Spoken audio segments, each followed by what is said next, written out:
Shyam, you can start.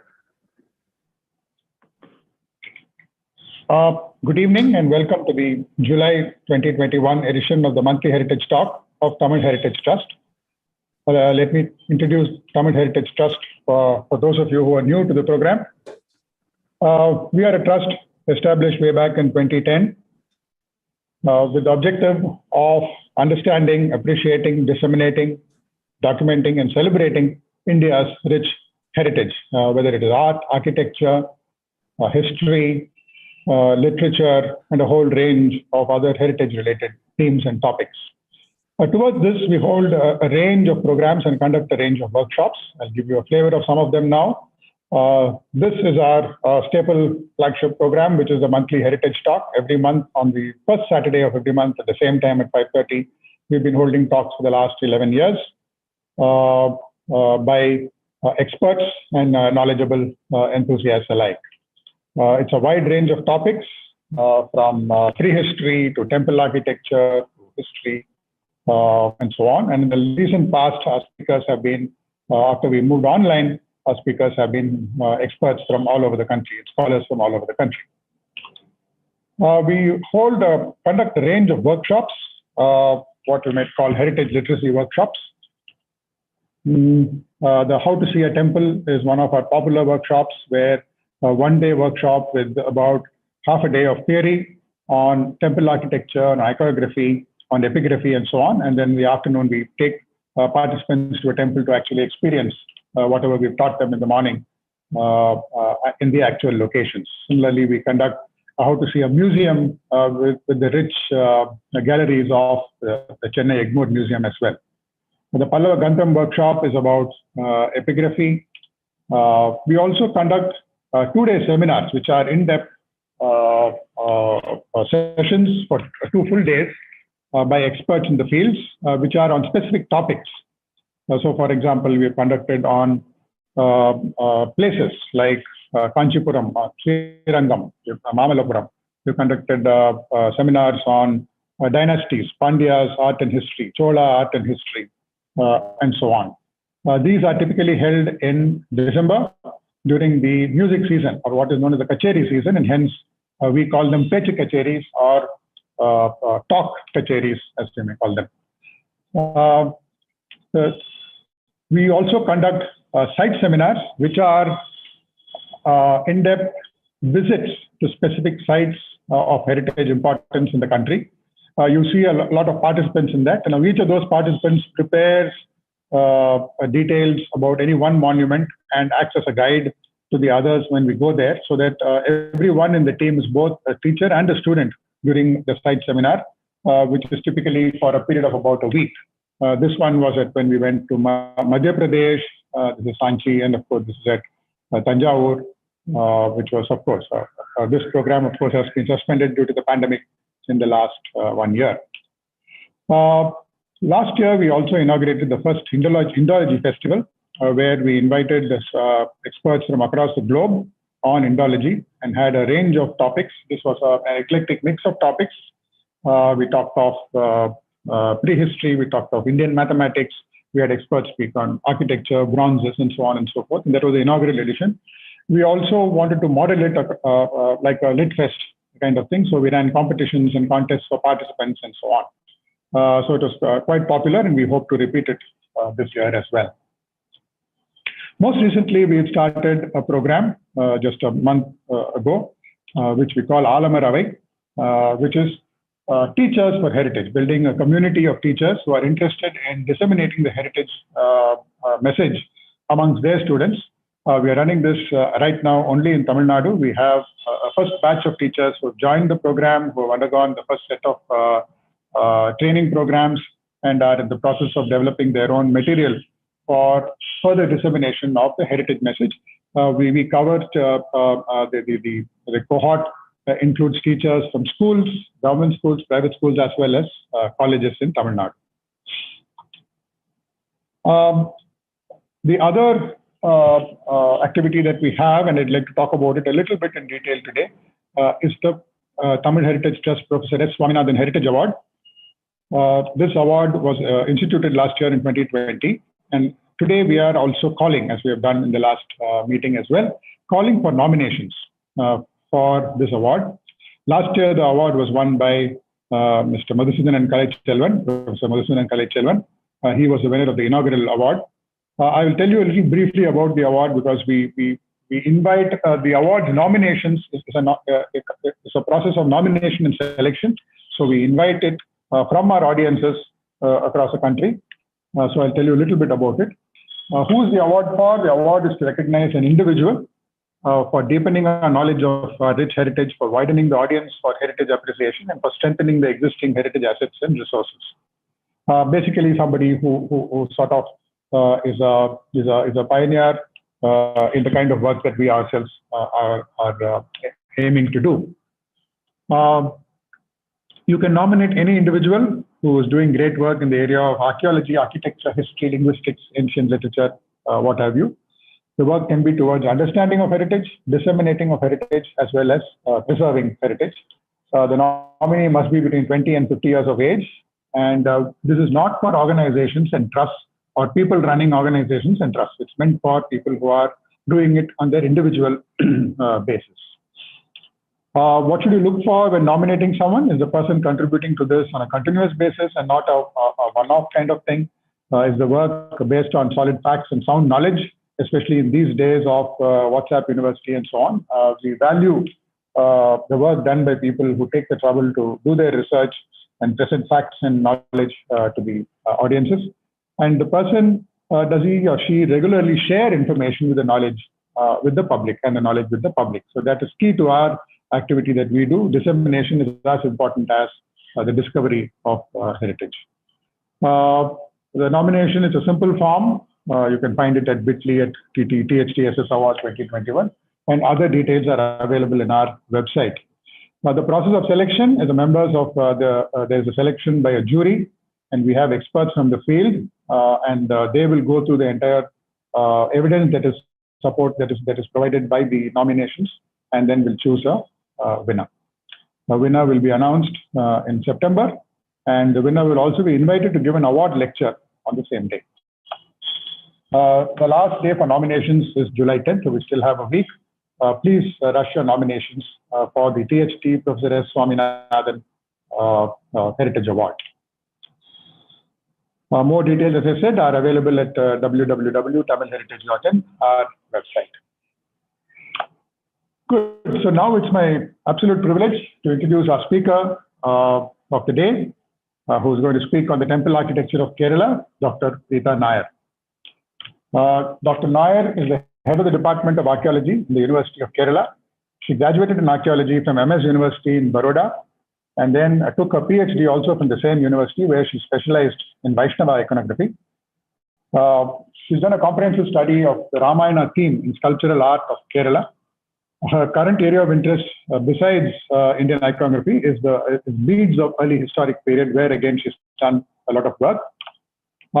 She's had fellowships from ICHR and the Government of India, the Department of Culture and the Government of India. She's worked on multiple aspects of archaeology at both the MS University as well as Kerala Council for Historical Research and the Kerala University. She functioned as the Antiquity Registrar and the co-director of the Pattanam excavations for 6 seasons. And she has studied the stone and glass beads excavated from Pattanam and Vinyam archaeological sites in Kerala, and as well as in Tamil Nadu. She's done a comparative study of the Pattanam and Sumhuram beads for Pisa University, Italy. Dr. Nayar publishes regularly on Indian iconography and edits the proceedings of Indian Art History Congress. She's also one of the editors of the archaeology journal, The Heritage. We are indeed delighted and privileged to have Dr. Nayar address our audience today. Thank you very much, ma'am, for accepting our invitation. Over to you now. Thank you. A very good evening to all of you. And with due respect to the Tamil Heritage Trust and all the members in the audience, let me start my presentation on temple architecture of Kerala. Give a minute for sharing the screen.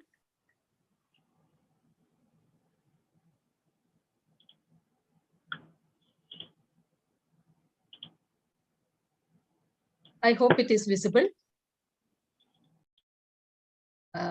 My storyline will be like that.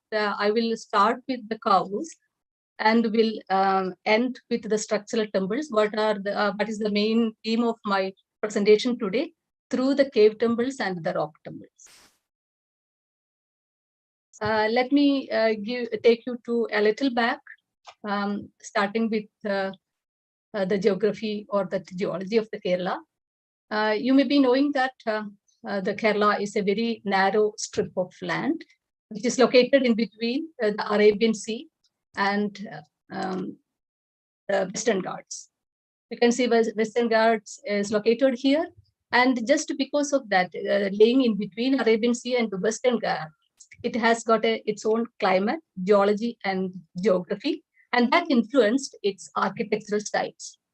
The wind blowing from the Arabian Sea strikes the Western Ghats, shedding a lot of rain and thus supporting the forests.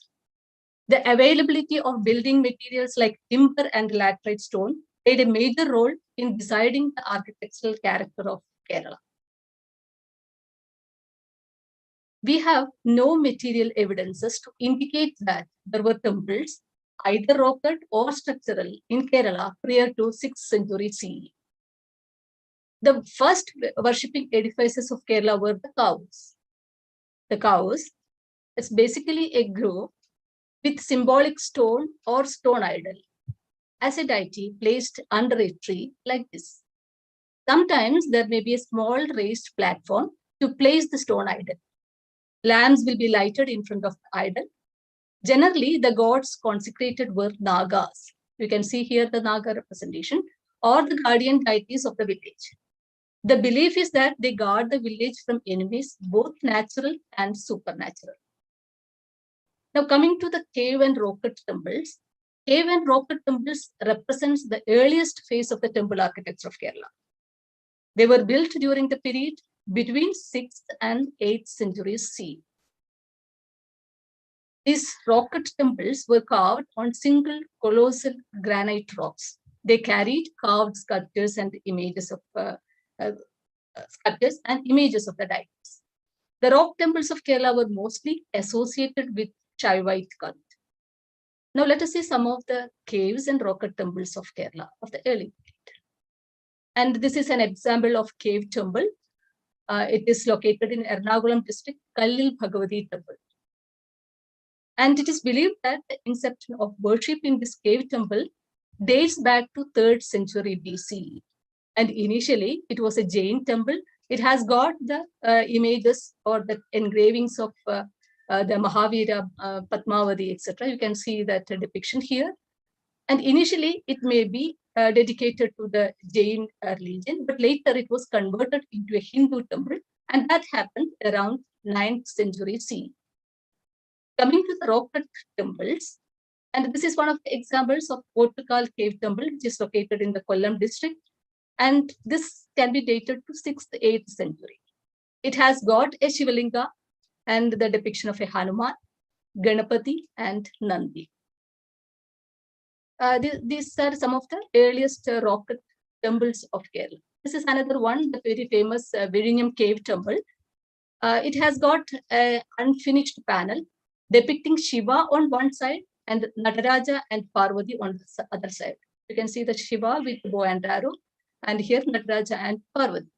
It has got an independent sculpture of Dakshinamurti, like this one.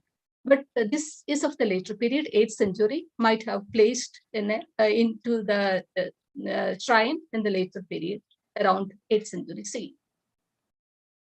Another one, it is the Kabur rock-cut temple. It is dated to about the second half of the 8th century CE. It has got a shrine, then an Ardha Mandapa, and a pillared facade. And it has got a Shivalinga. As I mentioned earlier, most of them are dedicated to the Shiva. And you can see that some relief sculptures also, high relief sculptures also in these caves. Still another one, rock-cut temple, Madavur Para. It is in Thiruvananthapuram. Like the Kallil and the cave temple, this initially it was built carved for Buddhist and Jain monks, believed to be in the 7th, 9th century CE. And all these rock-cut temples later converted into the Brahminical temples. Now, the structural temples of Kerala, or the building structural temples, started around 9th century CE. And we get some sources, some evidences through a few old temple structures still existing and through the inscriptions that the temple building, the structural temple building activity was there in the 9th century CE. See, these are some of the earliest examples, some dilapidated Kartal Madam temple, which is of the typical Dravidian style of temple, which is located in the Palakkad district. This also is believed to be a Jain temple in the earlier times, but now it's not in worship, built around 9th or 10th century CE. Another earliest example of the structural temple, a Shiva temple and a Bhagavati temple, again in the Dravidian style of architecture. It has got a rectangular Nirantara Dravida shrine made of granite, dated to 9th century CE. And this Bhagavati temple is completely renovated now. The present condition is like this. And there are also some remnants of the early temples, which can be early structural temples dated to 8th, 9th century CE. So we have got this kind of temple remains, indicating that structural temples might have started or maybe there in the 8th, 9th centuries CE. And I mentioned that there are some epigraphical reference also, which can be dated to 8th, 10th centuries in some structural temples, mentioning about the temples and the temple activities. These are some of the examples, like the Sanu Ravi's inscription, which is dated to 855 CE in Kudal Manikyam Bharata temple in Alappuzha, which is in Thrissur district. And there is another one in Trichittat Mahavishnu temple in Alappuzha district, which is dated to the second Chera Empire, 800 to 1102 CE. So all these inscriptions in the temple indicates that there was a temple and temple-related activities in that period. So apart from the material evidences, there are these kind of epigraphical references for the structural temples. And still another one, epigraphical reference of Vazhappally Shiva temple, dated to 8th century CE. And this copper plate inscription starts or begins with the word Namashivaya or invocation Namashivaya.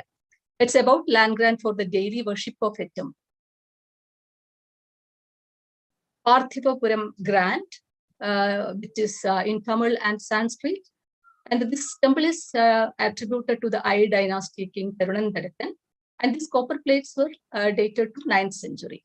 And it deals with the School of Higher Studies at Parthasarathi temple. So these kind of inscriptions indicates the temple activities of 8th century or 9th century. Still another one, Kandiur inscription.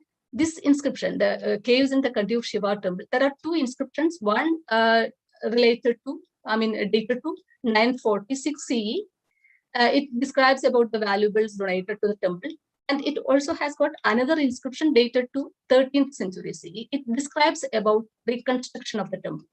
So in Kerala, even though some of the temples were constructed during the time of 8th and 9th centuries, they were renovated, reconstructed, or some additions were made in the later period. So this happened in continuously in more or less every temple. Now let us see that evolution of structural temples in Kerala. This is as per H. Sarkar, that temples of Kerala have evolved through 3 progressive stages with prominent changes, additions, and modifications in structure and concept. We can divide the phase into 3. Early phase starting from 800 to 1000 CE, middle phase from 1001 to 1300 CE, and late phase from 1301 to 1800 CE. These structural temples of Kerala were constructed mainly according to the Vastu Shastras and Vastu Shastra, means the science of carpentry. And these are some of the guides, the texts, which were, the Sthapatis or the sculptors depended. Kriya Deepika, Tantra Samuchaya, Shesha Samuchayam, Urikat Pacha, Shilparatna, etc. These were some of the texts and that references or the what mentioned about the architecture was taken as a guide for building the structural temple. The materials used for the construction of Kerala temples were dominated. The dominant building material was wood, supported by stone and metal. The wood was the dominant building material. Teak, jack, and aini were the main woods used in the temple construction and even for the decorations. The wood crafts in Kerala temples are seen in the form of wooden panels around the shrikovils, on heavy beams, rafters, pillars, brackets, and ceilings. Now let us see that some of the components of the Kerala temples. Let us start from the central part, the main component, the shrikovil. This is the typical layout of a Kerala temple. It has got a shrikovil at the center. It could be Sandhara or Nirandhara type, and an attached Mukhamandapam. Then there may be the namaskaramandapam and Sopanam, which leads to the temple. Namaskaramandapam, Nalambalam and Valiyambalam. Then Vilakkumadam. I will give the features of these different components in detail later. And then there will be a Balikal Mandapam, where the principal Balikal is located. Then Dwajam, then Uttambalam will be there, somewhere here. Then Gopura. So these are the important components of the Kerala temple. And this is an aerial view of a typical Kerala temple. This is Peruvanam Chiva temple of Thrissur district. We start from here, that Gopuram, and this is how entered into the temple. There will be Vilakkumadam around, then Nalambalam and Veliyambalam, inside Pradakshana Pratha and the Shrikovil. This temple has got 3 Shrikovils. Namaskaramandapam, etc. are there. So this is that a typical temple, the aerial view of a typical Kerala temple, a major temple. Now let us see what were the features of the early, middle, and late phase temples. Earliest temples, the early phase temples, possessed a Shrikovil naturally. And these Shrikovils could be square, circular, or apsidal in shape. This one is apsidal in shape. Some square Shrikovils had a projecting Mukhamandapam, which is attached to the Shrikovil, and some of them had detached Namaskaramandapam. Then a quadrangular Nalambalam enclosing the Shrikovil, Namaskaramandapam, and Balikals, or the altar stones. In the middle phase, the main features of the middle phase temples are the introduction of Shrikovil, which has got elliptical shape. Then a circumambulatory path around the Garbhagriha, like the Sandhara type of temple. Then development of Sarvatopadra type of temple with the doors at 4 sides. Some Sarvatopadra type possessed 2 or 3 doors and 1 or 2 Ghanadwaras. And the temples in the middle phase are mostly with detached Namaskaramandapam. And another feature of the middle phase temple is that placing of Bhuta figure supporting the pranala.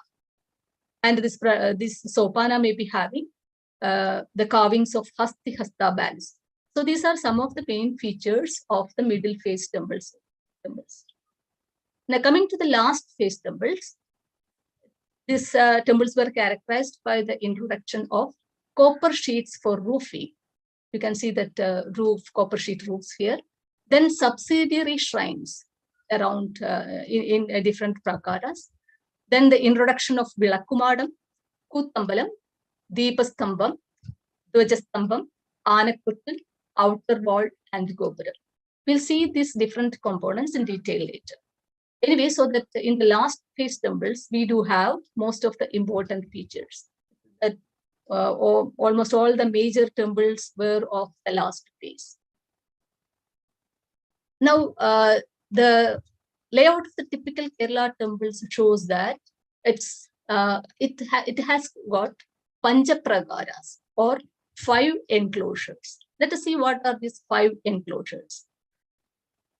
The central one, or that the main, the enclosure, it is known as Antarmandala or Agatya Balivattam in Malayalam. It contains shrikovil and its outer space. And the outer space accommodates Balikal, namaskaramandapam, and temple well. And this is the Antarmandala, the innermost enclosure. And around that, there is Andhara. It has got Nalambalam, Valiyambalam, Titappalli, and Moolera. So these are the components seen in the Andhara or the second enclosure. Then the third one, it is known as Madhyahara. It has got Vilakkumadam, a galaxy of lamps. Then comes the Bahyakarana, the outer court, which has circumambulatory path, Balikal Mandapam, which has got a Valiya Balikal, Deepastambam, Kootambalam, subsidiary shrines, Dwajastambam, and Anapu.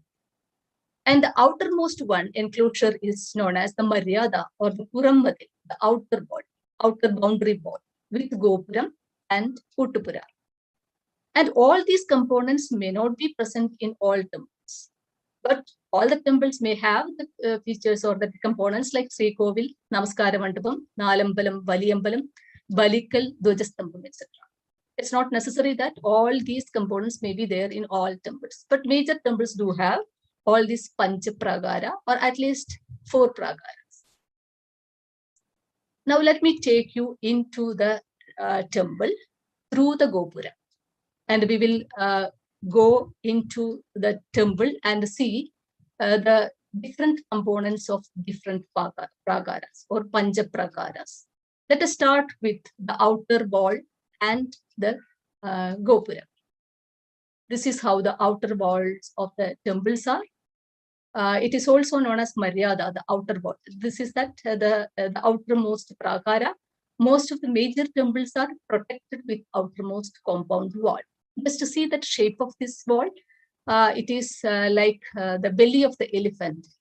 It is Anapalla. In Malayalam, the term used is Anapalla. Anapalla Madil means the wall, the protecting wall, in the shape of the belly of the elephant. Just to see that the projections. So this is that kind of wall which protects the temple. It's not necessary that all temples do have this Maryada or the outer wall, but there may be some provisions or the spaces for the boundary. Now, this is Guruvayur Sri Krishna temple. The rich temples may have this kind of outer walls also. This is one, the entire outer wall is decorated with the murals. So that the wall do have the Gopuram through which we enter into the temple. The Gopuram is the entrance gateway to the temple enclosure. Major temples will have 4 Gopurams at 4 cardinal directions. Otherwise, some of them may have the 2 Gopurams or a single Gopuram. This is the typical feature or that the shape and features of that Gopuram. This is of Vadakkunnatha temple. It may be with 2 tier, single tier, 2 tier, or 3 tiers like this. Now let us go inside through this Gopuram. This is the corridor of the Gopuram. You can see that other components inside. So let us cross this Gopuram and go inside. So this is how that inside portion will be. This is that Gopuram. And we are after crossing that Gopuram, that we are coming into the Bahya Hara or the Puratta Balivattam. It is that 4th enclosure. The wall, the protective wall, and the Gopuram, it is that the outer or the 4th Prakara, 5th Prakara, this is the 4th Prakara, Bahya. And we have entered into the enclosure, the 4th enclosure. This is Tripunitra Purnitra Isha temple. When we enter into the Bahya Hara, we see these kind of components. Anakuttil, where the elephants stand. Then Dwajastambam will be there. and Deepastambam will be there. A Balikal Mandapa will be there with Valiya Balikal, then Kutambalam and subsidiary shrine. These all components are seen in the Bahyahara. Let us see that each elements one by one. The first one, Anakuttal. This is the Anakuttal. It's a place where elephants take position during the festivals. In this place, some other functions also do take place, like the marriages, that Tulabharam, etc. Some kind of other rituals also take place in this Anakuttal. But basically, it got its name because it's a place where elephants take position. Now you can see that in front of the Anakuttal, there is Dvajam. Let us see that features of the Dvajam. Dvajastamba, a flagstaff, or in Malayalam it is called Kodimaram. Dvajastamba is the pillar used for hoisting the flags during festivals. And you can see it is located outside the Balikal, in between the Anakuttal and Balikal is the place of the Dvajastamba. It is usually made of wood and covered with copper, panchaloha, silver, bronze, or gold. It bears the Vahana of the main deity on the top, and at the bottom, it may have the Ashtadikpala idols as part of the lower part of the Dvaja. And this is the topmost portion of the Dvajastamba. You can see the HT, and on the top of it, the respective Vahana of the deity, which is in the main sanctum, sanctorum. The bull is Nandi is here, and the Garuda is here. This Dvajastambam is of a Shiva temple, and this is of a Vishnu temple. And the bottom portion of the Dvajastamba has got the Ashtadikpalas. This is how these Ashtadikpalas are presented in the bottom portion of the Dvajastambam. Now let us move further inside. It's Balikal Mandapam. It is the mandapam where the principal Balipitha is located. This is the principal Balipitha, and you can see the mandapa and the Balikal is seen inside the Balikal Mandapa.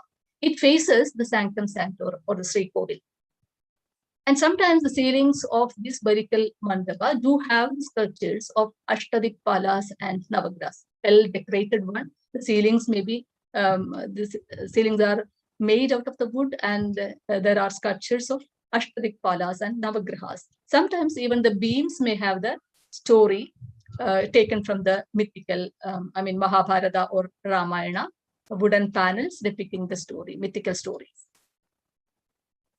These Balikal Mandapams may have the brackets also, wooden brackets, which may possess divine and semi-divine sculptures. Let us see that Balikal. This is how the Balikal Mandapam is. This is the main Balikal, or that Valiya Balikal it is known as. And the size of the Balikal depends upon size and height of the shrikovil. These are the two different types of the Balikals. And this do not have that. In some cases, in some temples, there may not be a mandapa. It may be seen outside the Agra Mandapa. And this has got the mandapa. And these are the different components of the Balikal. The different types of Balikals are shown here of different temples. And starting from the top, it may have the components like Padma, Kapotapati, Kapodam, Galaru, Uttara, Vedika, Galapati, Gala, Kumutapati, Jagati, Paduka, etc. Its shape is a replica of the Adistan of the Shrikovil up to the point of the Pitha of the deity. So these are the different types of Balipithas seen in the temples. Main Balipithas, or that Valiya Balikal. As I mentioned earlier, sometimes there may be Balikal without the mandapa. In that case, it will be like that. It's placed out.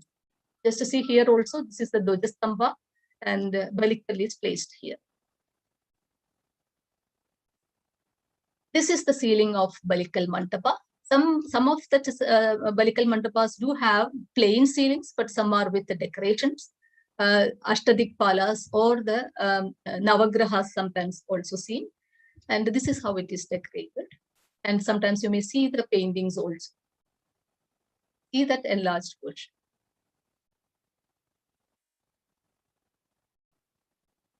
In some temples, that you can see that Balia Balikal here, no? At the outside.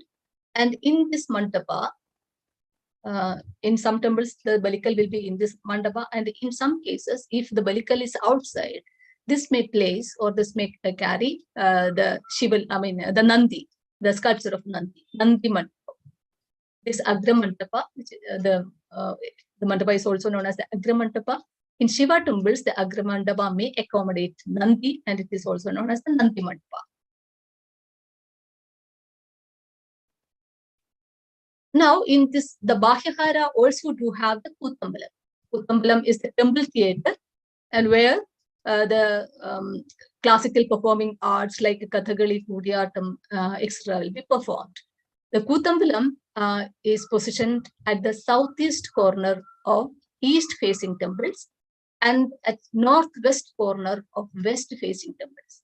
The Kutambalams are seen in front right side of the shrikovil. So in the north, the east-facing temples, it is seen in the southeast corner, and west-facing temples, northwest corner. Usually, the Kutambalams are rectangular in shape. They have got the components or that elements like Rangapidham or a stage, which is raised from the rest of the floor, and Aniyara or a green room, which is placed at the back of the stage, and a space around for the audience. The Kutambalams are often decorated with wood carvings and wooden sculptures. Let us go inside the Kutambalam. So this is the Kutambalam of the Guruvayur temple. Just to see, this is the stage, and at the back there will be a green room, Aniyara, and the space here is for the audience. Here, the classical art forms like Kutha, Kudiyattam, and Kathakali is performed. We have lost your art. Hello? Yes? Can you hear me? Hello, can you hear me? Yeah. Please continue. Okay. So this is the inside portion of the Kutambalam. Just to see that the wooden pillars are decorated. Anyway. The audio keeps getting chopped off. Okay. Maybe that internet is fluctuating. No, continue, please. Now it's okay. Okay. So this is the inside of the Kutambalam. You can see a musical instrument. It is called Mirav, which is played for the Kutha and Kudiyattam. And you can see the decorations here. See the condition of the Kutambalam. But this is what I was talking about. Most of the structures need continuous renovations, because it's made out of the wood, the perishable material. No? This is another view of the ceiling and the beams and rafters of the Kutambalam. See that how intricately it is decorated. Another view with the story, the mythical story, Dakshayagam is presented. The Ashtadikpalas are presented at the ceiling, and here you can see that depiction of the Ramayana story. So this is how the decorations are seen on the ceilings and rafters and the beams of the Kutambalam in some of the temples. This is from Madiyamkulam Kshetrapada temple, which is located in the extreme north of Kerala. These are the enlarged portion of the bracket of the Kutambalam, a scene from the Dakshayagam. Some of the pillars also do have the sculptural representation, the relief sculptures. This is from the Kutambalam pillar of Kidangur Subramanya temple, which is made out of stone, granite stone, just to see that how the pillar is decorated, intricately decorated, and there's some portions, the square portion of the pillar has got the sculptural representation of Vishnu with the consorts riding the Garuda, and here Narasimha in Utkudigasana posture, yoga posture. Now the other component of the Bahyahara, there are Bahyahara that outer, this Pratakshana Patha may have sub-shrines like this one. This is from Tiruvanchikulam Maha temple. So that this enclosure may have the sub-shrines of the deities like Ganapati or Subramanya, etc. Now let us go further inside. So this is where you have seen the Kutambalam and subsidiary shrines, Balikal, sometimes Balikal Mandapa, etc. Now let us move on. This is the Madhyahara, and it has got the Vilakkumadam. The Madhyahara is basically the Vilakkumadam. Vilakkumadam accommodates a galaxy of oil lamps. Technically, it lines the outer wall of the inner prakara, the inside Andhahara. This is Madhyahara. The only major temples do have Vilakkumadam. There will be an open space between Nalambalam and Vilakkumadam in major temples. So this is the Vilakkumadam, and inside there will be Nalambalam, and in major temples there will be space in between for people to move, or that circumambulatory path. Let us see the details of the Vilakkumadam. And this is how it is, a galaxy of lamps. And this structure is known as the Vilakkumadam. This is from Peruvanam Chiva temple of Thrissur district.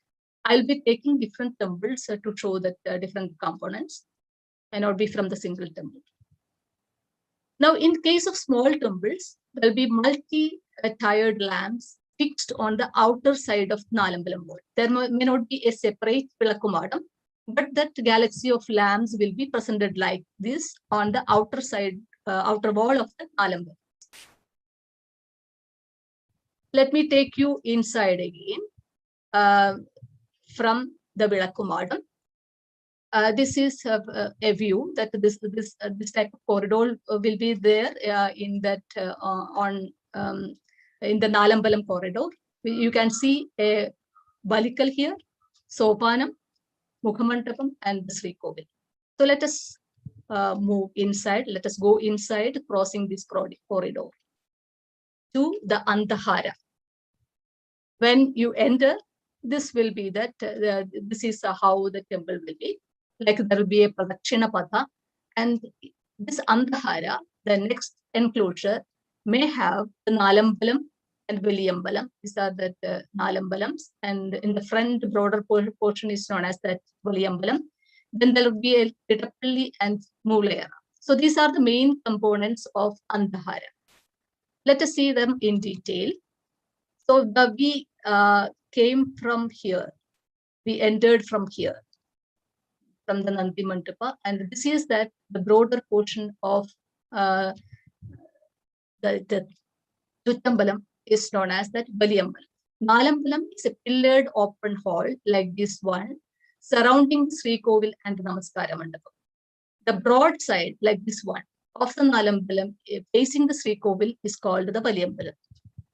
So it's the part of the same thing, the cloistered hall. The broader portion, which is seen at the front of the shrikovil, is known as Veliyambalam, and the other portions are known as the Nalambalam. And the corridor of Veliyambalam permits devotees to enter and exit, just like this, through the main gate. Now, this Veliyambalam pillars, the broad portion, Veliyambalam pillars may have the sculptural depiction, relief sculptures like this one. This is from Tiruvalla Sri Vallabha temple, and this is from another temple. You can see how intricately some of the pillars are, the stone pillars are decorated. Depiction of Charabheshamurti, Muralidhara Krishna. So this is how in some of the temples, the Veliyambalam pillars are carved with sculptures. Now let us see the other component of Andhahara. This is that circumambulatory path. This is the way to the Tittappalli. Tittappalli is the a structure here, and this is the way to there. Let us see what is Tittappalli. It is here. It's an enclosure in the southeastern corner of the Nalambalam.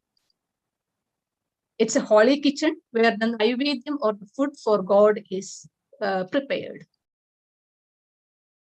This is the other component, Moolayara. It's the same chamber located on the north or northeast side of the Nalambalam. During Utsava Bali, or during that ritual, specified cereals and pulses are germinated in Moolayara after tantric rites. So this component or that architectural element is used for germinating the pulses and the cereals. This is known as, the component is known as Moolayara. Now let us see the next prakara or that enclosure, the Antarmandala, the innermost one. It has got the Namaskaramandapam, Balikal, this kind of small balicals, not that Valiya balikal, but small balicals will be there. Temple well will be there, and the shrikovil. So these are the components of the Antarmandala, innermost prakara. Now let us see that components, different components in detail, starting with Namaskaramandapa.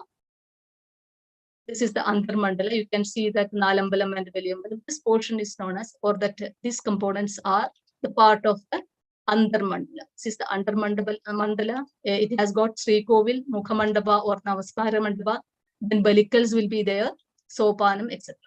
Let us see the components. The Namaskaramandapa. This is the Namaskaramandapa, which is seen in front of the shrikovil. It is located in front of the shrikovil, and the Namaskaramandapa is square-shaped pavilion with raised platform. You can see the raised platform. It is the mandapa is seen on the platform, raised platform. It has a set of pillars and a pyramidal roof. And sometimes the ceilings and beams may have sculptural and decorative elements. And this Namaskara Mandapa is used by priests for Sashtanga Namaskara or prostration after the puja. Let us see that the features of the Namaskara Mandapa. Another view of Namaskara Mandapa. It's seen in front of the shrikovil. Just to see that it may have the stone or the wooden pillars. Sometimes the ceiling will be highly decorated. It will be in a raised platform. So the ceiling may be plain like this or decorated like this one. The wooden decorations, fully decorated one. This is another kind of decoration. See, again, here you can see the Ashtadikpalas or Navagrahas on the ceilings, and on the brackets, sometimes that mythological scenes will be represented, monoscenic representation. You can see here that Alaramithna is represented. So that mythological scenes or the scenes from Ramayana or Mahabharata or Bhagavata, Krishna Leelas, etc. will be presented in these beams. So this is how so in some of the temples, the Namaskara Mandapam ceilings are decorated. Another kind of decoration seen in the Namaskara Mandapam. Still another one, just to see that how the figures, the deities are presented, and the Ashtadikpalas. Still another one, even the paintings you may see. These kind of paintings are seen in the temples of Kasaragod, northern part of Kerala. Still another one is from Avittattur Mahadeva Temple, Thrissur district, intricately decorated. Still another one. You can see that Ananta Shai Vishnu here, and the stories are presented here. These all are the Krishna Leela, the Kubjodhara, and etc. This is how that bracket sculptures are. The scenes are taken from the Kirata Arjuniyam. Arjuna doing penance, Kirata and Kirati testing the devotion of Arjuna. So these kind of mythical stories are seen in the Namaskara Mandapa. See that Saptatala Bhedana, Rama breaking the 7 tala trees, Bali and Sugriva fighting. These are the pillars, stone pillar with the decorative elements, wooden pillars, intricately decorated. So some temples, instead of this Namaskara Mandapa, which is seen on the raised platform, there will be a Mukhamandapa, which is attached to the shrikovil. A small porch attached to the shrikovil. Now let us see the other features of the Antarmandala. We have seen how the Namaskara Mandapa is, which is located in front of the shrikovil. This Antarmandala also do have temple well, exclusively for drawing water for the temple rites. The temple well, the location is in the northeast side of the Nalambalam. Other components are the balicals. They are seen, these are the balicals. This is that Nalambalam. And in this Antarmandala, that small balicals are seen they are placed at orient and cardinal points. They represent the Ashtadikpalas, Saptamatrikas, and other Devatas. Just to see here, this is the symbolic representation of Saptamatrikas with the Virabhadra and Ganapati. And these are the symbol, means the orientation or the placement of different balikals at Saptamatrikas at different directions. Then there may be the Soma, that some other deities, subsidiary deities like Soma, Durga, Subramanya, etc. Saptamatrika is here, all symbolically represented. The balikal is made basically of granite. Sometimes it may be covered with metal like this. Now we have come to the main component of a temple complex, the shrikovil, the principal shrine or the sanctum, sanctorum of the temple. The shrikovils are basically built on square, circular, apsidal, or rectangular plan. This is a square one. See that these are the different main shapes. It's an elliptical type, which is not that common. But square, circular, and apsidal shaped shrikovils are common. You can see some of them are with Sandhara type of temples. Plan of the shrikovil. This is an example of a circular shrikovil, square, apsidal. And the shrikovils may be of ekatala, one story or one tier, one apsidal, one tiered temple, square, one tiered temple, and circular, one tiered temple.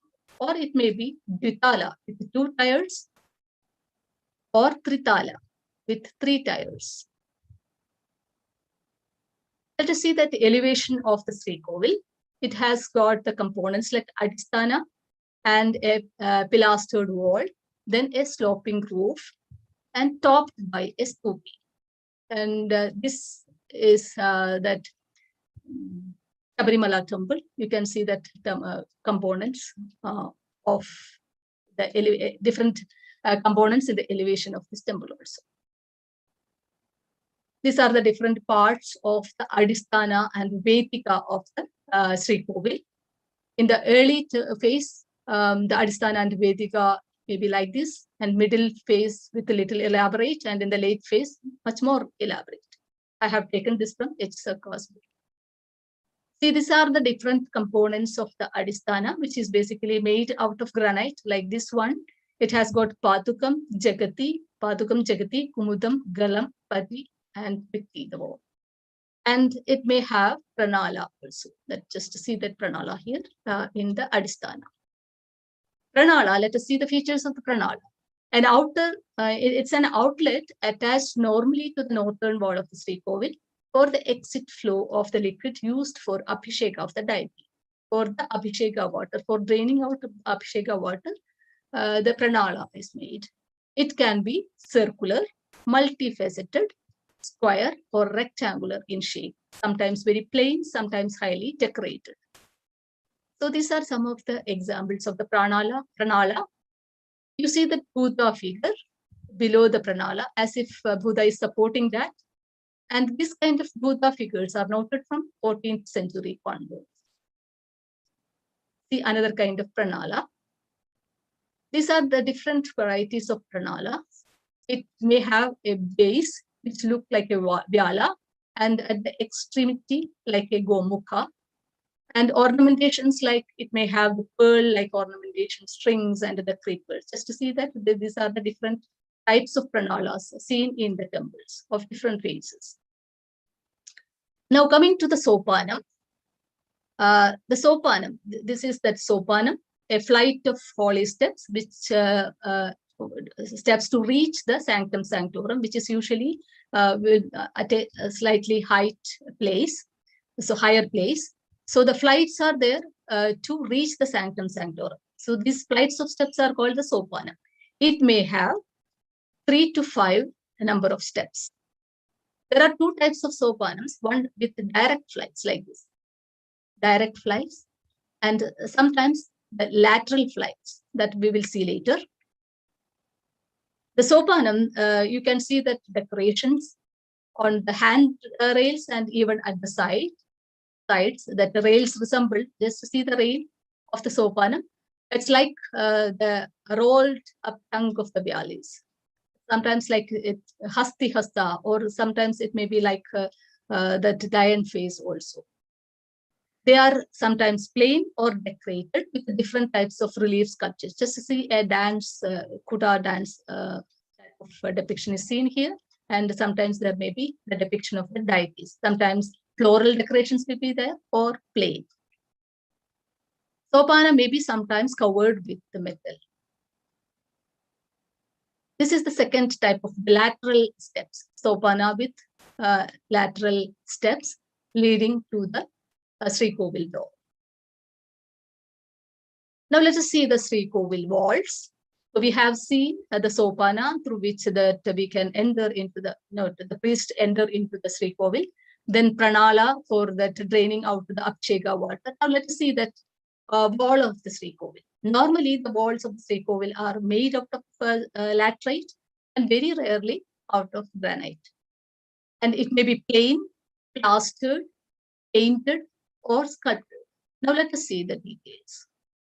And these are the examples of the walls with the decorative devices. You may see the kutya stambas or the pilaster relief, pilaster motifs, toranas like this, Nagara arches like this, and shala shikaras, kapota pancharas, etc. So these kind of recesses and projections you can see in some of the temple walls.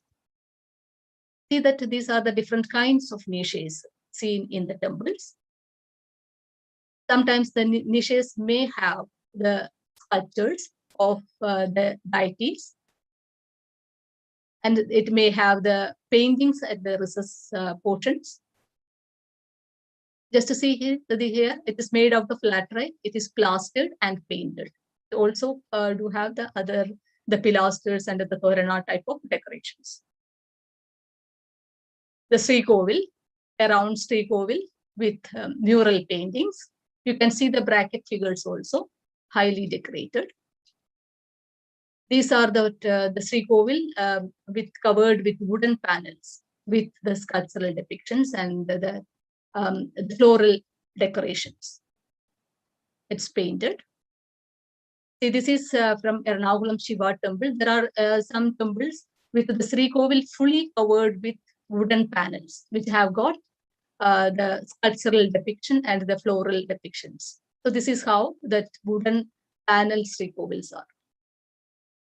See that how the sculptures are seen, sometimes in the horizontal the panels or the vertical panels, segmented panels. Here Krishna Leela is presented, different anecdotes in the Krishna Leela in different segments. The other kind of decorations and jali works also you can see. This is from Kaviyur Shiva temple. See, these are the other kinds of the decorations on the wooden walls of the shrikovil. Ananta Shaya Vishnu. Here you can see that Gopika Vastra Paharna in a vertical panel. Horizontal and vertical panel may be there around the shrikovil, which is fully covered with the wooden panels. And so these are the different kinds of the walls of the shrikovil. Now this shrikovil may have the wooden brackets in between the ceiling and the wall, the wooden brackets, which do have the sculptures, the wooden sculptures of the deities, or sometimes it may be that some scenes from the Ramayana or the Mahabharata. Like frequently you can see the depiction of the Shavataras or the Kiradarjunian story. So that kind of depictions may be seen at the brackets. These are the brackets. See that how the sculptures are seen in the brackets. This is Peruvanam Shiva temple. You can see on two tiles, on both the tiles, the lower and the upper tile brackets with depictions of the deities. So these are some of the examples. Just to see that Ravana abducting Sita is shown here as the bracket. This is from Peruvanam Shiva temple. Just to see the Shiva, how Shiva is presented, or wooden round sculptures as brackets. Iradarjunya story, depiction of Iradarjunya story in Avitattu Shiva temple. Sometimes in the Devakoshtas also, you may see the sculptures, wooden sculptures. This is from the Peruvanam Chiva temple. Now coming to the roof, the temples, the shrikovils, the roofs are with the clay tiles like this one, or the metal tiles. The copper covering will be there for the roofs. So there are basically two kinds, with the clay tiles or with the metal sheets.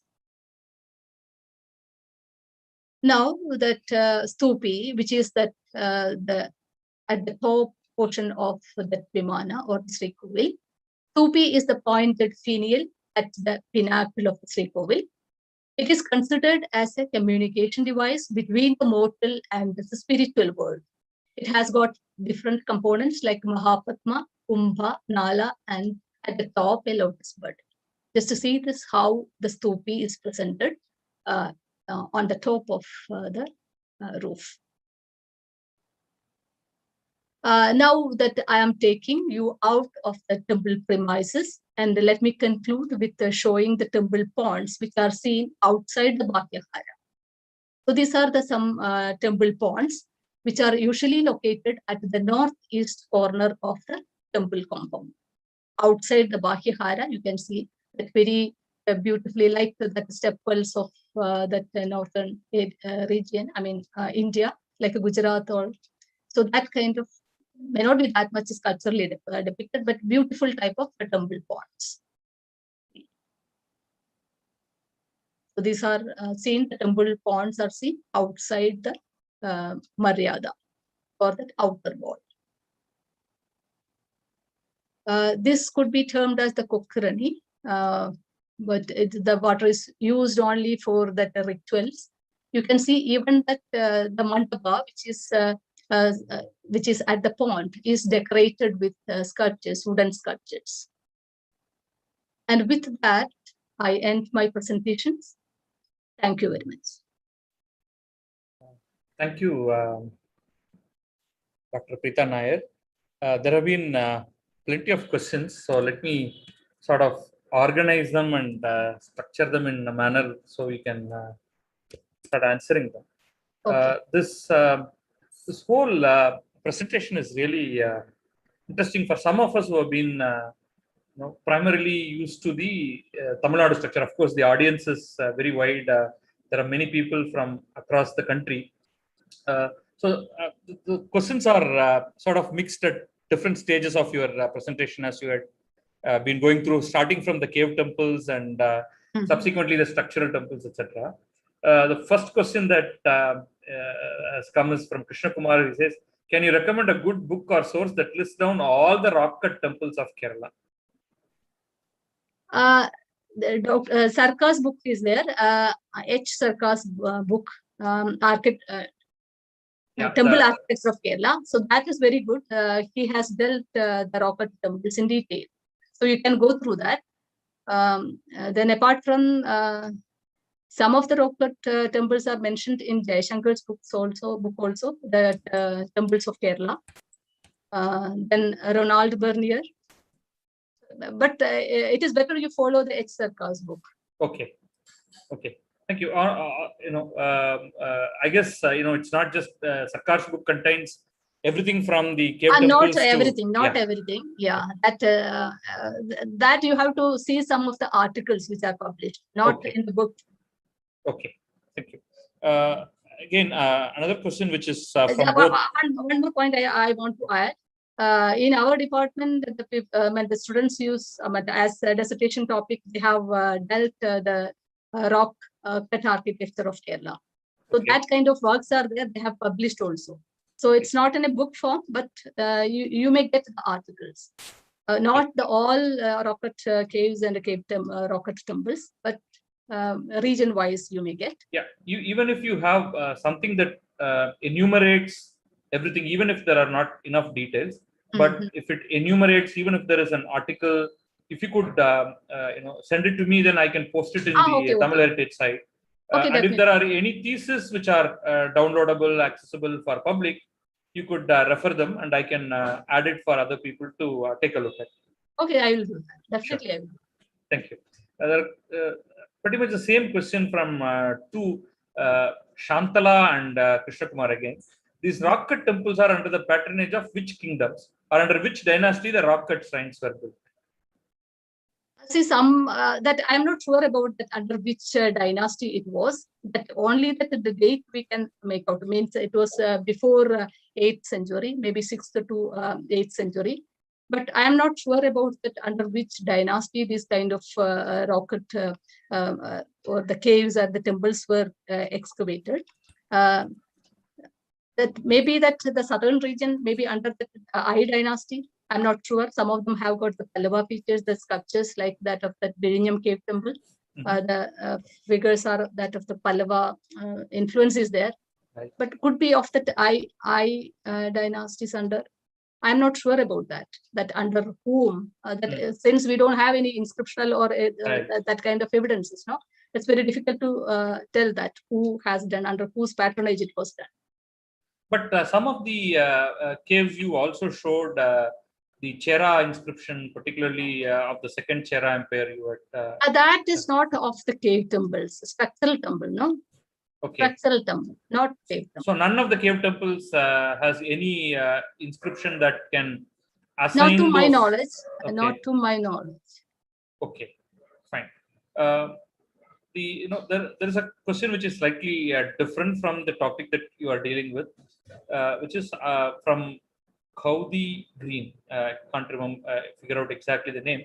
Says, how old is the language of Kerala Malayalam? What inscriptions, rather, what epigraphic evidence do you have of recording regarding Malayalam written inscriptions? And from temple inscription, can we get a hint regarding the earliest script used in writing Malayalam language? Malayalam language. It's Vatteluthu. Okay. The script used is Vatteluthu. Then later it was Kolaluthu. Then Malayalam developed in the later time. It was a mixture. I mean, you may be knowing that this Kerala region was a part of Tamilagam. So that the actual type of the Malayalam developed in the later stage. I think it's the 13th century or so. And before that, it's Malayalam type of. I'm not sure about that language and all. I think I would assume it will be a certain dialect of Tamil, which then slowly transforms. Yes. So that Vatteluthu was used for writing. That script was writing for Tamil language, and Kolaluthu, that I think the mixture of Sanskrit and the Tamil, and then later the Malayalam script developed. It's developed in later time. So, in terms of the earliest Malayalam inscription that you can find in temples, is there any date that you have? Earliest Malayalam. Yeah, the language should be Malayalam, irrespective of what script it is. But what could be the earliest that? Let me find out. Let me find out. Then I will let you know about that. Okay. I'm not familiar with this kind of inscriptions and all. Okay, fine. There is one question which there was a considerable discussion itself while your lecture was going on, where so Duraiswamy Chandrasekhar asked, at one Shiva temple in Kerala that I visited 2 years back, I was not allowed to complete a pradakshina. Only half pradakshina was allowed. Why? And then subsequently many people talked about this, saying you can go up to only pranala, and then you will have to reverse back, and that has to do with pranala is assumed to carry Ganga, and so quite a few such things. Can you describe what could be the reason? Yeah, there is a custom like that in the Shiva temples that you should not do that full pradakshina. It has to be from right to the pranala, that where the channel is there for that water, the Abhisheka water. Then you go back and complete the other way. So you should not do that. There are different, the versions about that, or the legends or stories behind that. Okay. One is that through this pranala, the Bhutaganas of Shiva enter into the shrikovil. So you should not block that their passage. So that is one of the reasons. The second one is that through this pranala, the Ganga water flows, which is flowing from the head of the Shiva, the Ganga. So that through that pranala, the Ganga flows. So you should not cross that. So there are different because it is, views it regarding seems that. to be distinctly Kerala practice, because it's not the case at all in Tamil Nadu. That is exclusively for the Shiva temple, not in case of the other temples, like Vishnu and all. Okay. Then there are a whole bunch of questions related to your Balikal that's actually literally strewn around the entire temple. So one of the questions that Krishna Kumar asked was, what is the reason for having so many Balikals in the Prakara and Kerala temples? You also pointed out that some are to represent the Dikpalas, some for the Saptamatrikas. But normally, our observation here in, again, the Tamil Nadu temples, which I can compare, is it a Balikal is sort of a one-to-one relationship to a specific deity. So if there are so many deities with appropriate Garbhagrahas, then there will be that many Balikals. But I see that there are many more Balikals than the actual number of gods themselves in the temples that you have shown. Yeah, this one I am not sure about why this many, and that whether the number is specific to that deity in the sanctum sanctorum. In some big temples, the major temple, we do have many Balikals representing these Navagrahas and Durgas and all, no? But some of them do have the small numbers. What could be the reason behind that? That I don't know. That maybe in some of these texts like Tantra Samuchaya, maybe I'm not sure about that. Right. Okay. So it may be probably the specific Kerala agamas that you mentioned, such as the Tantra Samuchaya and Sesha Samuchaya, etc., may probably have some answers there. Yeah, that they have not. I mean, that as far as I know, I have not seen like that. This many should be there for this guy, this deity. So I have not seen like that. But there may be some hints for that. But I haven't seen that. I mean, not gone through the text in that with that point of view. Okay. Okay. So there are couple of questions related to the wood as the medium of building temples. So Shantala wants to know, what maintenance does it take to preserve the wooden temples well? There's a question also from Anita Bembe. Mostly we see use of wood. Maintenance and preservance would be expensive and difficult. That's a question asked.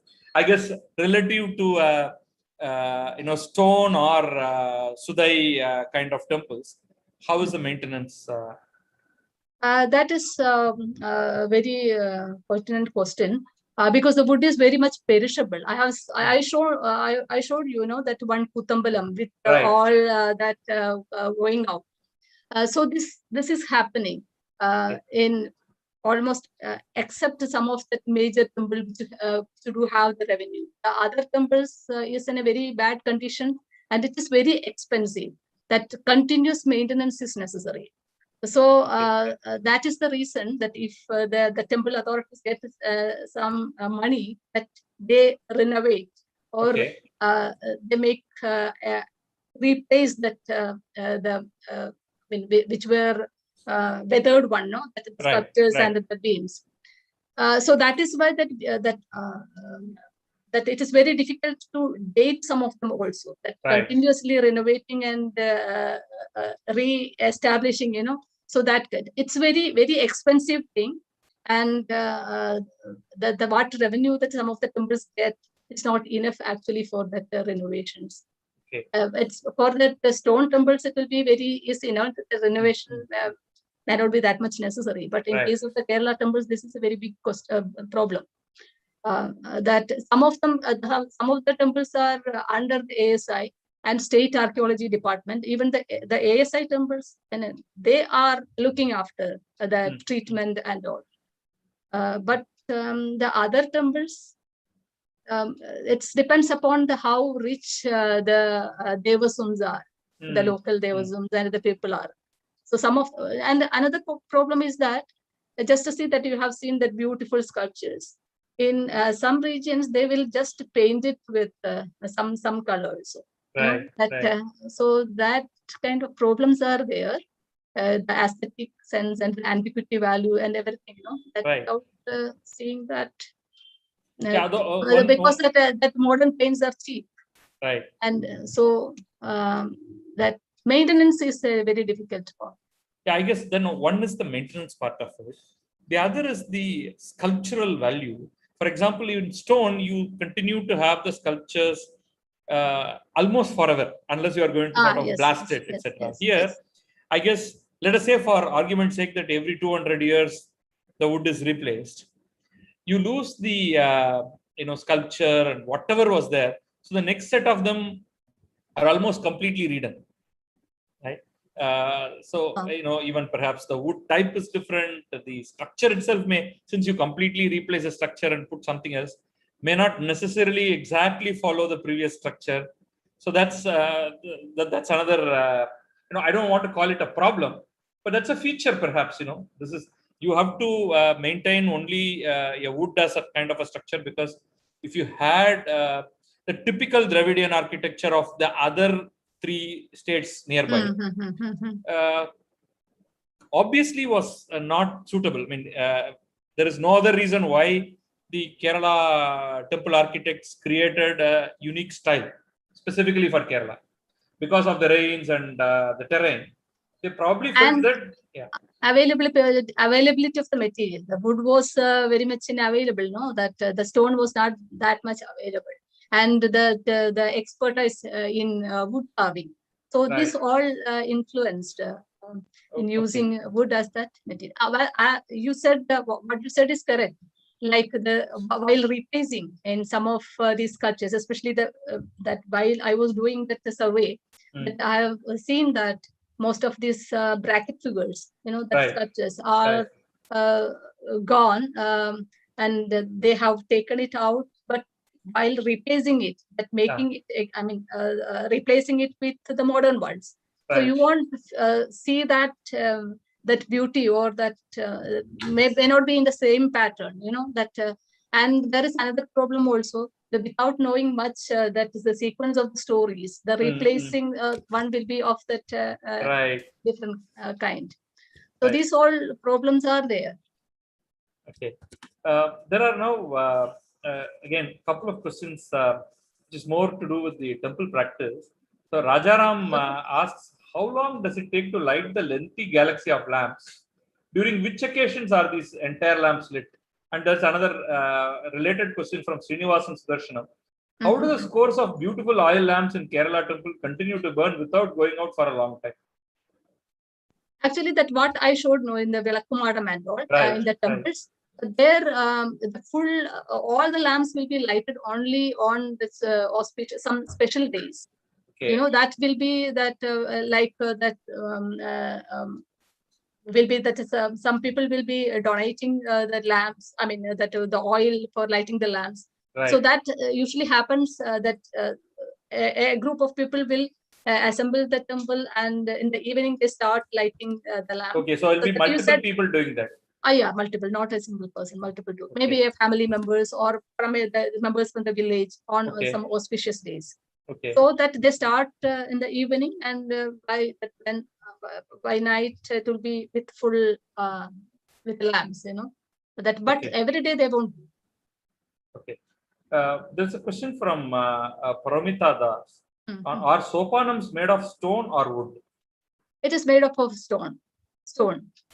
It's granite, not wood. It's made up of granite, and sometimes it may be covered with gold, or maybe that it's usually the golden sopanam that will be covered with. But perhaps probably brass or something, and just sort of maybe gold plated. Gold plated, not pure gold, but gold plated copper sheets, maybe. So again, there are a bunch of questions where I will sort of pull them all together. One is, what do we, Krishna Kumar wants to know, what do we call the superstructure of shrikovil? So shrikovil, when you say shrikovil, that terminology is for the Garbhagriha, right? That entire structure, the core sanctum sanctorum. The shrine inside is Garbhagriha. Right. And the other one, the superstructure over that. Everything is shrikovil with the vimana on that. So everything from the Adhisthana to the finial to the stupi, call it as shrikovil. Shrikovil, yeah. Okay. Now, otherwise the terminology is exactly like what we have been using for pretty much all the South Indian temples. With I could see from Adhisthana to Prastara, then the Vimana, multiple talas, Griva. Now, typical temples you have Griva because it's a sort of a neck and then it enlarges. But in the Vimanas that you showed, that's not, the neck or the Griva is not very distinct, really. It is not distinct because of that. Because of the sloping, right. Sloping roof. So, but you'd still call that little portion there as Griva, and then you get to the stupi. Yes. Okay. So that Griva type of portion will be a little more visible in case of Dvitala or the Tritala Vimana. Okay. This question on why metal roofing sheets like copper is used as a roofing material for temple, from Swati Subramanian. Only the wealthy temples used to cover that the roof with the metal. Copper is very expensive. Right. So that maybe. No, I think her question question is rather why. What is the purpose? Is it to again stop the water seepage, or it is more a sense of wealth that is being donated? For example, if you look at Chidambaram temple, Parantaka was supposed to have gold roof the entire the Vimana. So again, Srirangam temple, you would see again metal plating on top. So is it a sort of an expression of donation, or is there a specific functional need for something like that? It's not function. I think both points may be there, like that the leakage or the water leakage, to prevent that. If you use the tiles, so that you have to take it out and roofing should be done, that annually or that in years. But if you cover it with the copper sheet, that may not be that much frequently taking out and recovering it again may not be necessary. And the second point is again this wealth. It's reflect the wealth also. It's very costly. The copper roofing is very costly. So that I think both points is there. Okay. For covering the roof with the copper sheets. No, one thing I noticed based on only the pictures that you have shown, and that cannot be a reflection of. I've not seen as many temples. What I noticed was that the Kosta sculptures were almost minimal or almost non-existent. Typically, when you go to the the Tamil Nadu temples, or also let's say Karnataka temples, where they're filled with Kosta sculptures. As a you actually shown more like Toranas, and again the Kostas were not even deep enough to actually even place a sculpture. So they were very thin kind of relief. And also I noticed that there's when we are showing the Sopana on both sides, I saw a very beautiful Dwarapala, but I couldn't see the full photo in because you were focused more on Sopana. But I also noticed that the presence of Dwarapalas themselves seemed sort of a little less or bare in many of the temples that I could see from your photos. Can you say something more about that, the Kosta sculptures, or the accompanying sculptures in general, basically in the Kerala temples? What you observed is correct. That all temples do not have this Dwarapalas. And about that Kosta Devatas and all, that I think that most of the temples and many of the temples, that temple walls are plain plastered or that with mural paintings than sculptures. And the temples located in the Alappuzha and Kottayam region, some of them are with the panels. I've showed you, that the wooden panels with the sculptures. And placing the sculptures, as in that of that Tamil Nadu and the other southern regions, is not prevalent in Kerala. Here the focus was the mural paintings and the plastering and just the bracket figures, giving the bracket wooden figures.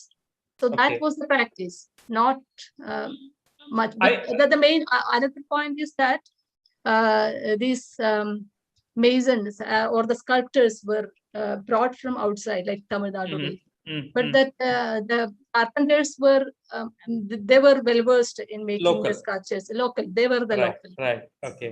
So that could be the another reason, but they have to be brought and you can see that kind of the sculptures, the temples with stone sculptures in the areas which are in the boundary regions, which shares the boundary with Tamil Nadu and Karnataka.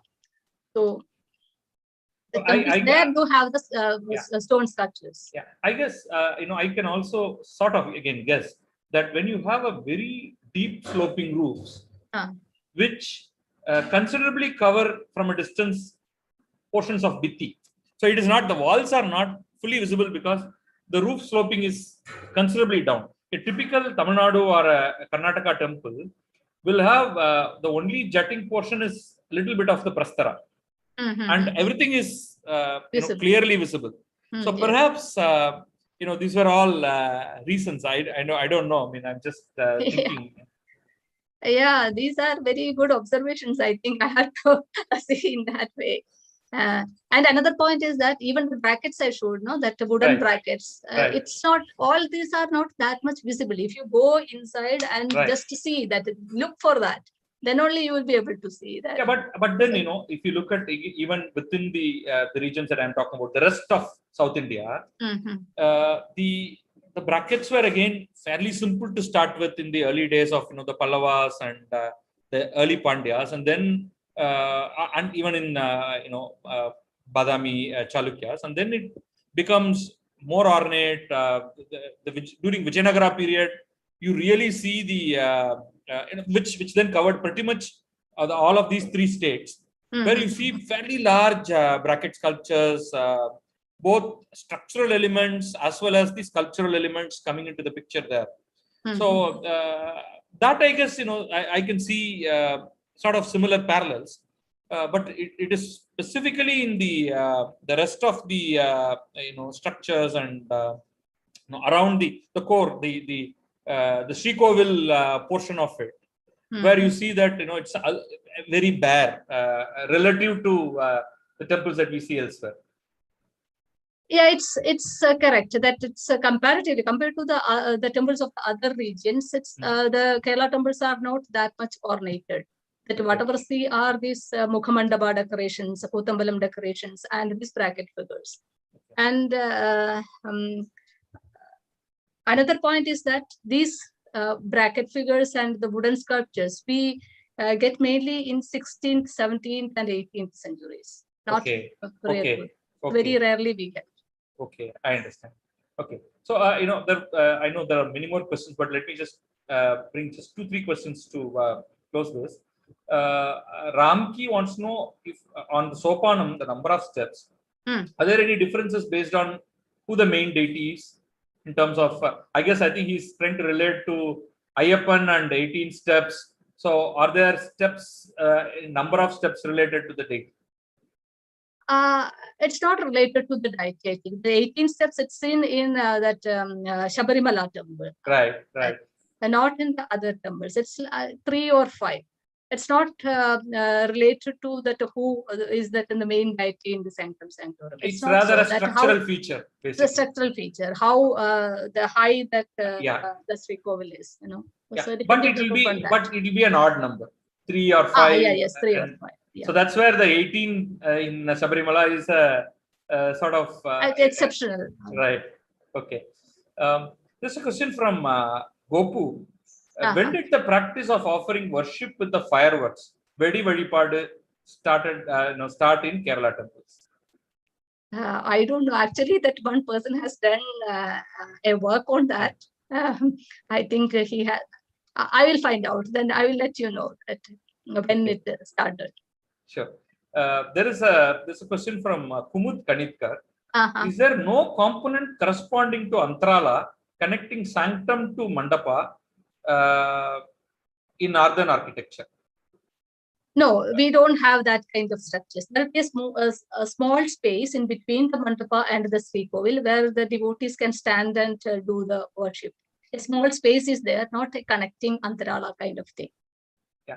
Open space is there. You know, I guess, you know, he's basically talking about the shrikovil and the ardhamantapa. There is no connecting passage, which is also sort of enclosed. See that Santara type of temple shrikovils are there.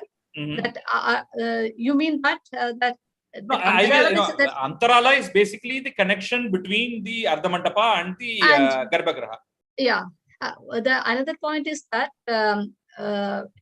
unlike in the other temples, we won't be able to enter into that shrikovil. Only the priests can enter into that place. No, okay. That there is not a circumambulatory path will be there around the garbhagraha, but not means a passage the kind of thing. I don't think there is. Okay. There again, let me just, you know, conclude with a couple of other questions. Anuradha Loknath wants to know, why did the architecture shift from Dravidian style to more minimalist style over centuries after 1000 CE? I think it is still a Dravidian style only. Even there was a question from Krishna Kumar saying, you know, can we really call it a Dravidian style of architecture? But I guess, you know, because the early structural temples that you showed, some of the photos, they are like a typical Dravidian structural temples. But you know, I guess, you know, from the 1000 CE onwards, there is a distinct style difference that is being introduced, and that's a question: why is that architecture shift, particularly after the 1000 CE period? See that I mentioned that geology influenced that. Okay. So I guess, you know, they probably started doing you know, the similar to everywhere else, but then there is a shift that occurs very specifically.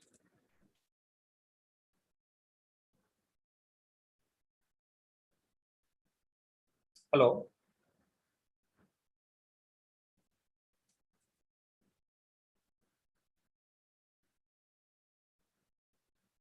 I think we have lost her connection. I think she more or less answered all the questions. I have a few more questions to ask, but we'll wait for just a few seconds. And if she doesn't join back, I think yes, we have completely lost her connection. Oh, no, she's back. I think yeah. Sorry, we lost you for a brief while. You started talking about the geology. You know what prompted this kind of a change in style. Yeah, that's where we were. Yes. I mentioned earlier that the availability of the material and the abundance of the wood, that all influenced of creating an indigenous style for Kerala temple architecture. Okay. But as I mentioned, some of the regions like Thiruvananthapuram and Wayanad do have some temples are of that. Okay. Just one final question. The you know, the inner portion and the outer portion, you use the Malayalam term Akatta Palivotam and Puratte Palivotam. Oh, I don't know whether I'm pronouncing it correctly. What does a Balivotam or Balivattam mean? The circumambulatory or that what you call Agatte means the inside, Puratte means outside, and the area, the open area. I would say it's a votam, as in the pathway. But autumn. That pradakshina. Pradakshina pata. Okay. Yeah. Okay. And similarly, when what is the exact meaning of the Nalambalam and Valiambalam? that I'm trying to understand from the actual words, because I can sort of understand. Ambalam in Tamil means temple. So Nalambalam and Valiambalam, what would be the meaning? The cloistered hall which surrounds the four sides of the Shrikovil. Okay. Means So, the covers, four sides. The Valia means it's broader, it's bigger. Valia, the big. So that which faces that area is broader. So it is called Valiam. Okay. Valia, the big. Valia here meaning broad, wide. Okay. Broad. The Nala means that the four sides, the quadrangular shape. Okay, fine. That closed outermost enclosure Yes. that you're talking about. Okay, wonderful. Thank you. It has given a lot of us very good insight into how the Kerala temples are. They've evolved from the cave temple to all the way up to the structural temples, and also from a period of nearly 6th century CE to all the way up to 18th century CE in terms of development. Thank you very much for wonderful lecture, and we had a fairly large audience. More than 200 plus people were there following this, and very vibrant conversation that went on in the YouTube channel. Once again, thank you from Tamil Heritage Trust for your excellent contribution today. For the audience, again, every month, first Saturday evening 5:30, we have a lecture here on different aspects of Indian heritage and culture, spanning everything from art, architecture, particularly temple architecture, iconography, paintings, the whole range available here. Please be again present here for the next month lecture, first Saturday. Thank you, and thank you, Dr. Preeta Nayar. Thank you very much. Thank you.